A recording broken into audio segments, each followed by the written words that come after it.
Today we have Donel Mangena here with IMPRINT Entertainment. How are you doing? I'm great, thank you. How are you?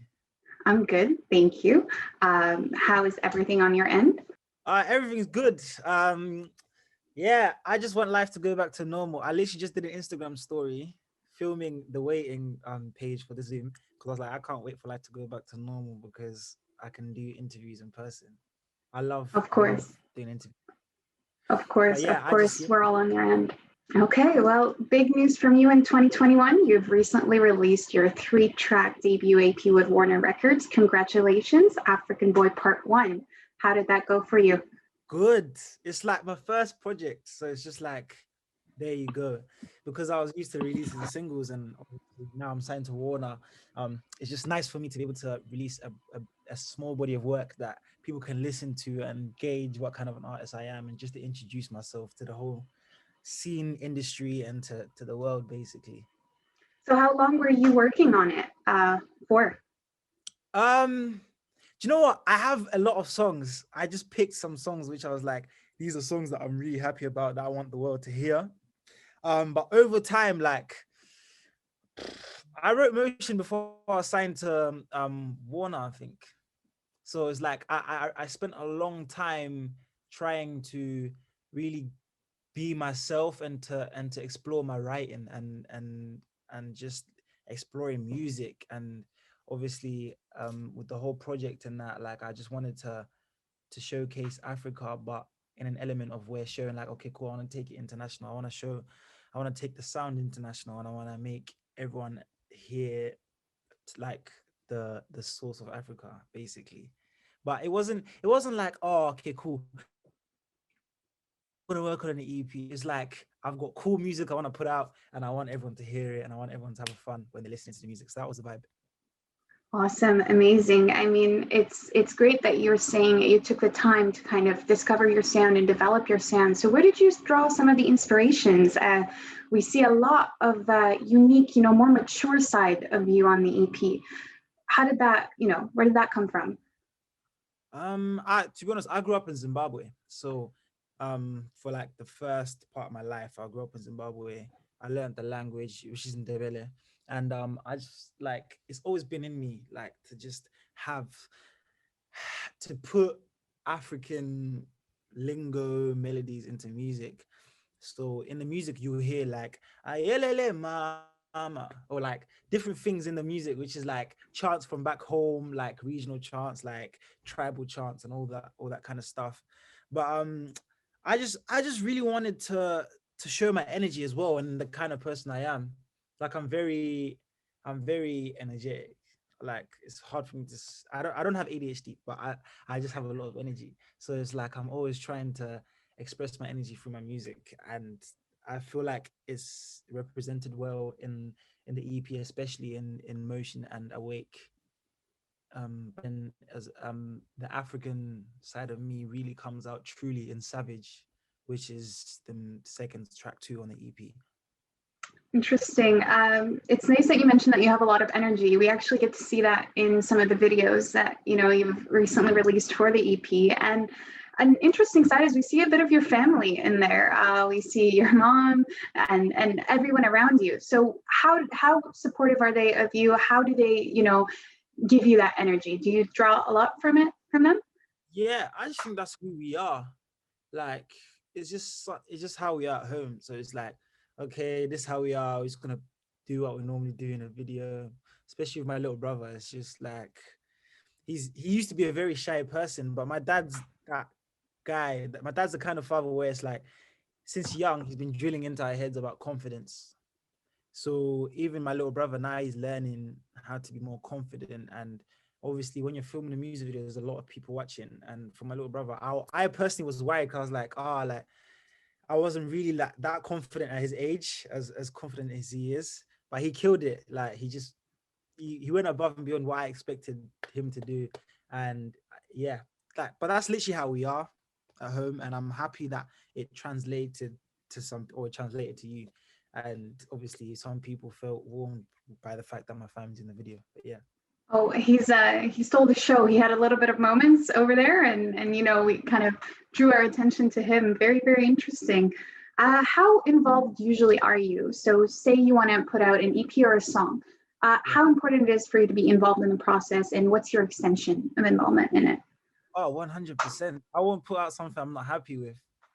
Like with this EP, these are all songs that I'm like, yes, I want to put this out in this order. And I'm grateful to have a team that believes in me as well and who's very supportive. But it's like, obviously, there's like we talk ideas, but it's literally me being like, guys, I have this vision. I wanna make it like this. Let's go. And I just get the support. Do you get me? But like in even writing, like there was a stuff I've written. There's a stuff that I've gone in the studio and be like, let's vibe, let's write like this and pay attention to lyrics, melody, and the whole thing. Even to the point of even the music video, I was very hands-on as well. Interesting. It's important to see that from you, especially because you grew up in the spotlight, right? Like you started your journey out on The Voice in 2018, I believe so, and you were 16 then. What was it like for you to go through that? Did you feel any pressure on you, truly, to be in the spotlight then? I didn't feel pressure. I remember doing the audition for The Voice, and the adults, I was 16, but the older people, the older guys were like, I'm so nervous. Like this means a lot to me. And one girl was like, for you, you're young. Even if you mess up, like you still, I was like, nah, bro, just have energy. It's fine. We go out there, we smash it. It's gonna be calm. It's gonna be great. And I remember just having that mindset the whole time. I'm like, I'm gonna smash it. And everyone else was better singers than me. Like everyone else was vocally up there. Like everyone's vocal abilities were way better than my abilities, I believe, because I was very fresh back then. And even the people my age, they were just sick. They were just good singers. So I was like, oh right, like how can I switch it up and shine? Because bearing in mind it's called The Voice UK, so it's about the voice. And I was like, man, forget that. I'm gonna give these people a show. So I'd go on stage and be like, okay, cool. I'm just gonna give you guys the best show and dance and give you something you've never seen before. And then now like all you see in the following series is people dancing now, because I feel like they think that's, and it's cool though. It's cool to see, because before that I never saw anyone, but now I'll see a couple brothers go on there and now showcasing that they can dance as well, and it's kind of cool because it feels like I've almost started something which can give the show a bit of life, or like as or I might be inspiring someone. Of But course, yeah, of course. What made you kind of take that leap and say, I can do it. I can do The Voice. I want to audition. Who pushed you there? Or did you push yourself? I push myself. Do you know what it is? Since young, I was like, I just want to make music and let everyone hear the music, and I want to be the best at it, and for everyone to just love my music and to enjoy listen to my music. So I was like, I don't know how it's gonna happen, but it's gonna happen. I remember I auditioned for the X Factor, I didn't get in. This was before the actual auditions. I went with my dad, and then the second time, I sent The Voice UK a video from my Instagram. I used to do singing videos every day after school, and I'd put them there. Funny enough, yeah, my dad was very like, as in like strict on the fact that I need to do my schoolwork. So I'd get home about 4 p.m. after school. My parents will arrive from work at about 5 o'clock. So by the time I get home, I needed to shower, eat, and make an Instagram video so I can post it to try and get my followers up. And I remember hustling in school, and I had exams coming up, but I always used to try and get that done before my parents come home, because I was just on my own grind. But one of those videos I sent off to the people at The Voice, and then they just invited me to come down, and then it just went from there really. But I pushed myself, and it's now thinking back, I was like, wow, I was confident because like it was just, I don't know what was going on in my head, but yeah, I just thank God for the confidence. Well, not just the confidence. I think you just mentioned something of a sort of discipline, a sort of routine that, you were going to school and you were coming back and your dad was encouraging you to get your schoolwork done so you can pursue the music. Do you carry some of that with you right now? How is your relationship with him in terms of mentorship, guidance, and whatnot? Oh, my dad's the guy. My dad is a very like, yeah, I love my dad, isn't it? Like he's proper. He's like, he makes sure, like, he thinks out every single decision. He's a mentor, not only to me, but to my friends. If my friends are going through something, they come and speak to my dad. That's the kind of person my dad is. And yeah, he's just a very supportive mentor. He's like a friend and a mentor and a dad. But obviously now I'm growing up, it's just like I'm understanding my dad in ways I didn't understand when I was younger, which is cool. It's a nice feeling. Of course, of course. And, speaking of mentorship on the show, you were working closely with Will I Am, which was, if no, if people don't know, he was the first one to turn his chair around for you. How is Yeah. your relationship with him, and how did it go back then for you? It was crazy. I remember going back to college the Monday after the weekend, when I came off The Voice, and everyone thought I was best friends with Will I Am. Like, me and Will I Am were the dons for that year. Like, every time I walk in college, I just have everyone looking at me like, oh, how's Will I? What's Will I? The question, let me tell you, the question I got the most was, what is Will I Am like? I probably got asked that around about 300 times. Like, I will not lie to you, by different people. What's Will I Am like? What's Will I Am like? Someone asked me that like last week. But it's like, it was just a great relationship. He was very supportive of me and my career. And yeah, man, it was just crazy because I used to watch The Voice when I was younger, and then being the guy that he bigs up, and being able to talk to him every day and text him, and him just message me on Instagram, like, come to the studio. I'm 2 hours away, and me and my dad would just drive up to tape in London and just go for a studio session. Like, he's that kind of guy who's very supportive and believed in me and was very much a great mentor to me. So yeah. Awesome. And if, going forward, where do you take your kind of advice from? Who do you hold besides your dad as someone who's supportive of your music journey? God and my mum and there's a lot of people, but I'm a Christian in it, so obviously God is a very big part of me, and I give all glory to God. And obviously I believe that God puts people around me to support me as well. So like, I've got my cousin, my mom, my aunt, my little brother is a big fan of me. Like, he just plays my music on repeat. Like, my dad was telling me last night that every time they get in the car, all they do is play my EP. And I was like, oh, that's so cool, man. I love that. Just, it's great that you have that relationship with him. It's wonderful to see.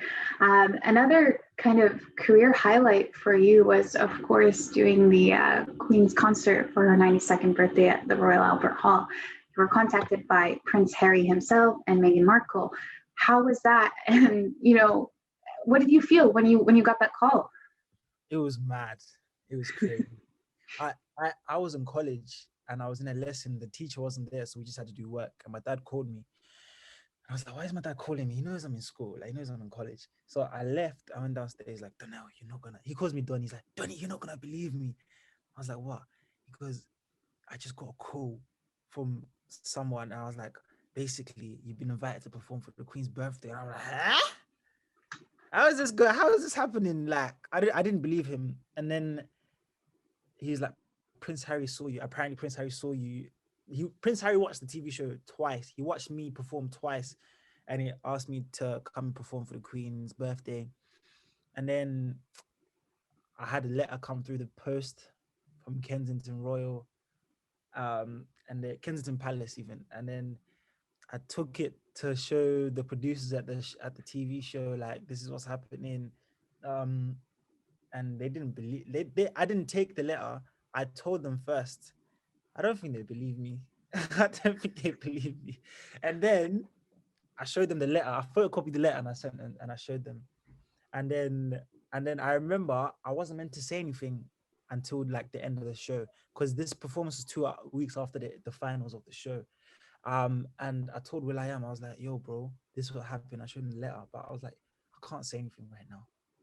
And he went crazy. And I was like, bro, I can't say anything. We cannot tell anyone. And then I remember it was a Thursday. We had a press night, a press evening. And this guy just goes, Donel, he's performing for the Queen. Prince Harry asked him to perform for the Queen. It's like in 3 weeks. And I'm like, oh, bro. But because he was so happy and he was very proud of me, he couldn't contain it. And I remember that day so well, because now we had like interviews and the press are just there like, so what's happening with and I was like, no comment. I felt like I was being interrogated. I was like, no comment, no comment. But it was very cool. Like, it was an amazing part of my life, because even performing on the night, they I didn't know until the day before. Prince Harry was like, the script was a star of the future, Donel Mangena. And then my dad told me as well, and I was like, what?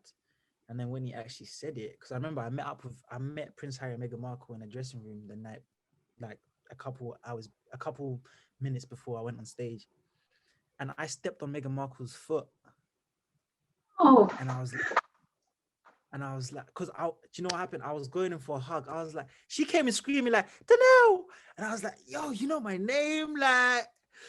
And then she come and give me a hug. As I hugged her in slow motion, I remember this very well. My left foot, I stepped on her toe. That shoe must have been at least 10,000 pounds. I don't know how expensive. I hugged her, stepped on her shoe. At this moment, I'm thinking, I'm about to get rushed by the security, because they have loads of security. Like, security about to come in here and beat me up. But she was very cool about it. Like, she didn't even mention it. She didn't even say anything. I was like, okay, cool. And then I met Prince Harry. He's a tall guy. He's a very tall guy. And I was like, bro, this is crazy. And he was just, yeah. And then before I went on stage, he was like, oh, our money's on you. And I was like, thank you, Harry. Thank you for the pressure before I go on stage. But it's fine. And I just went on stage. Yeah, it was crazy night. and I was just about to actually ask you about that, because in the videos that we saw, you looked very comfortable. I mean, you busted out your dance moves, you were hyping up the crowd, you did your own thing. And just to have him kind of drop in and say, hey, you know, we're all counting on you to put on a show for the Queen. How was that? I mean, it was crazy. Like, I before I went on stage, there's a screen backstage. So like Craig David, Shawn Mendes, they're like, I'm literally with Craig David, Shawn Mendes. Or who's that guy from Beauty and the Beast? The evil guy. I forgot him. Oh, that's bad. I won't mention his name now because that's bad. But there's loads of people, Craig David, Shawn Mendes, Tom Jones, all backstage. I'm about to go on stage now. And I look on the screen and I saw the Prime Minister that time. Because bear in mind, everyone's there. I'm pretty sure like all the ministers of every country, because it was like a Commonwealth celebration, happy birthday kind of thing. All the ministers were there. So I was like, okay, cool. Like, I'm just a boy from Africa. I'm just going to go there and I'm just going to show them, I'm just going to have fun. Because at the end of the day, you only get this opportunity once in a while. It's not every day you get asked to perform for the Queen and in front of all these people. Like, so I was like, you know what? I'm just going to go there and have fun. And I just wanted to show off, really. I love showing off, because I want people to be like, oh, like, that's cool. I'm like, oh, thank you. And Kylie Minogue as well. Kylie Minogue was there. And what's that? The guy, Joey from Friends, was there. Yeah. Yes. We saw him in a lot of the pictures, I think. Yeah. So he was cool as well, like backstage in the after. Yo, there was an after party. Tell us about the after party. Like Prince Harry's cousins, the princesses, was there. I could go on for days. This story is so embarrassing. I knew the head of ITV at the time, yeah, because she had obviously she'd visited the ITV news station near where I live, and I was doing an interview that day. So we met. And then she was there at the after party, and then so everyone was there, yeah. Even so I was talking to Prince Harry's cousins, the princesses. I can't remember their names exactly, and I was introduced to them. I was like, hi, nice to be. Mid conversation, I didn't know that they were princesses. Yeah, I just thought they're just people like. And I look over and I think, oh, the head of ITV, she's talking to my dad. Oh, like, I haven't seen him for a long time. It'd be great to catch up. I'm like, hi guys, sorry. I'll come back. I'm just gonna go talk to that lady. But it was so like, now I'm thinking back, it's like that cringe moment when he's like, oh, I shouldn't have said that. Because those were actually princesses. Of course. Like, I cut them off. I was like, yo, I gotta go. Like, that's mad to me. I was like, nah, I shouldn't have done that. No, but that experience is going to stay with you. I bet for years to come. You're always going to have that story to tell. So no. Yeah. Yeah. Well, awesome. And so for going forward, we see that the EP is actually called African Boy Part One. Does that Yes. mean there's a part two? And what are we expecting from you? That does mean there's a part two. Okay, And I'd love to hear about it. expect fun, energy, excitement, tradition, Africa, more of Africa. Like it's gonna be deeper into Africa. Because right now we're in the like I'm introducing you. We're just walking. We're at the beach. We're walking into the water, and the further we go, the deeper we go. So it's like yeah,